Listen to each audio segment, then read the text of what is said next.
This series is designed for me to get back. After 25 years of ER clinical experience, I think I finally have some experience, knowledge, and insight to offer up. Additionally, I have no lawsuits in 25 years, knock on wood, that'll continue forward. My quality of care is high, as is the patient experience. Before I take a trip, I like to set my destination and know where I'm going and at least a rough idea of how I'm going to get from A to B. So I break patients into three broad categories. The first category is sick or patients that can't go home. These are more complex patients, but the bottom line is you feel that they're going to need to stay in the hospital. You should make this decision within approximately 60 seconds of encountering the patient, especially if there's family there to give you additional history. The bottom line is, can they go home or can they not go home? If they can't safely go home, then they're going to end up being admissions to the hospital. And you might as well start your path to that destination with the right test ordering. So when you have somebody that you are going to want to keep in the hospital, your first focus is to order one time. That means to bulk order and to avoid nickel and diming at all costs. If you have somebody who has a severe headache and you're worried about a subarachnoid, then order the additional studies that you're going to need, be it blood work, x-rays, whatever it is, up front. If you're worried about somebody with dizziness and that it could be a posterior stroke, not only order the contrasted studies of the head, but get of the neck, EKG, troponin, etc. It's important to do this all up front because everything takes 90 minutes to 2 hours to come back. Of course, you can prioritize your studies by speaking to the nurses and making sure certain things are done earlier than later.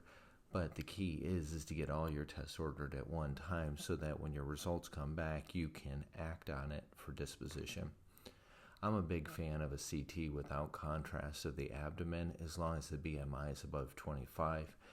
This is a discretion choice. I know a lot of folks like to do IV contrasted studies, and there is some benefit in certain conditions for the contrasted study, but I can tell you after 25 years, the bulk of significant pathology can be found on a non-con CT, and you can get the CT done much faster. Another caveat is if I have somebody who is of childbearing age, they're either going to tell me they're going to sign a waiver and they're not pregnant up front, or they're going to give me a urine right after I evaluate them. That significantly reduces my time to getting CT scans. Once I do get a CTB, whatever, I review my own CTs. There's a number of books out there that'll show you a basic approach to looking at CTs. I'm not talking about nuances of CT. I'm talking about being able to pick out big bad stuff on your CT scans. Again, you have an advantage over the radiologist because you're actually seeing the patient and you have a diagnosis in mind that you're chasing based on your evaluation of the patient, and you should be looking at your CTs to see if that diagnosis is there. Priorities in communication. This goes to if you're worried that somebody has a subarachnoid, then contact radiology to get the tech to shoot the image. If you're worried about a STEMI, get the nurse to do the EKG. It is communicating what is the critical study that needs to be done up front. And then disposition. Once you have enough information back to admit, transfer the patient, then make that happen. There should be no delay on that. And if additional studies are requested by the hospitalist or specialist, that can be added on at that time. But at least the patient can be moving in the right direction.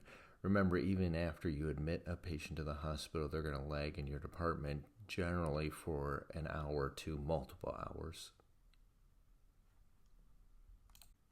The next patient category involves those that are not sick. However, there's something that you need to rule out. And I'm going to choose an example of a sprained ankle. So you see somebody with a sprained ankle, you think they might be broken, so your focus study is going to be an ankle x-ray. Again, focus on what they're there for and use a rifle. Shoot at whatever your destination is, not a shotgun. A shotgun is when you have patients that you think are going to have to stay in the hospital. So somebody with a sprained ankle, I like to have the conversation with them up front. Can you bear weight? If they can't bear weight, then they're going to need crutches. If they're going to need crutches, they're going to need a splint, and I like to order all that up front. I also like to ask them if they're going to need pain medicine and to figure out what kind of pain medicine is needed so that everything is ordered up front So even if the x-ray is negative, they're still having trouble walking. They're still going to need the crutches and the splint, and they're still going to need the pain medicine. There's no need to delay ordering all of them up front so everybody downstream knows what needs to be done for disposition of this patient. There's many examples of not sick that you as the provider need to rule something out. However, the next category are patients who are not sick and you as the provider don't need any testing. By that I mean you look at them, you think they're going to be a discharge, and there is no critical test that you need. This is different from the sprained ankle where you needed to rule out a fracture. These patients in this category could safely go home with or without any intervention from you. And this really gets into the nuance of practicing emergency medicine. For example, somebody comes in with upper respiratory infection, and I see providers get this messed up all the time. So a patient comes in, you see them, their vitals look good, you don't think anything is needed on this patient, that this patient could be a discharge home. I have the conversation up front with the patient of what they're worried about. If they want testing, I do not mind ordering the flu, COVID, whatever it is, testing. But I let the patients know, by and large, that that's not going to change my management. I will still treat them symptomatically. And I also encourage them to use health apps so that they can follow up their results as an outpatient. I think holding COVID and flu patients in the department waiting on a result that's not going to change your management not only exposes that patient to other illnesses within the department, but also exposes everyone else in the department to whatever illness that patient has. So it exposes everybody to COVID if that patient has COVID and you're holding them in the department. I see folks get this wrong a lot, especially with sore throats as another example.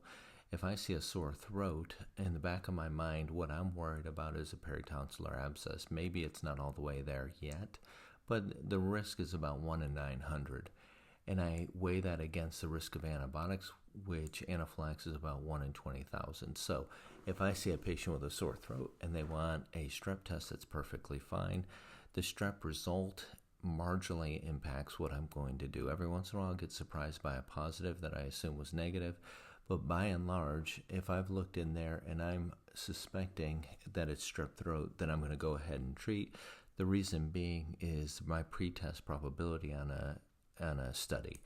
A strep test is only as good as the swab that's completed, which has to do with the motivation of the nurse and the cooperation of the patient. If the nurse isn't motivated or the patient isn't cooperative, it's going to give you a negative study. Another example, and that would be a false negative. Another study would be a urine. A lot of people wait for urine results to come back, but there's a number of studies that show if a patient presents complaining of dysuria, states it feels like a UTI, then in all likelihood it is a urinary tract infection. And what is key is not necessarily the urine result up front, but the urine culture.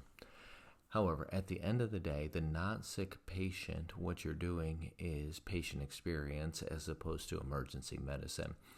And it's trying to figure out what the patients want so they can be satisfied with their experience as opposed to just ordering tests, assuming that patients want tests to be run. Most patients do not want tests. They want to get in and out of the emergency department. The one caveat to the patient types is bias. Bias is something that colors our view of a patient.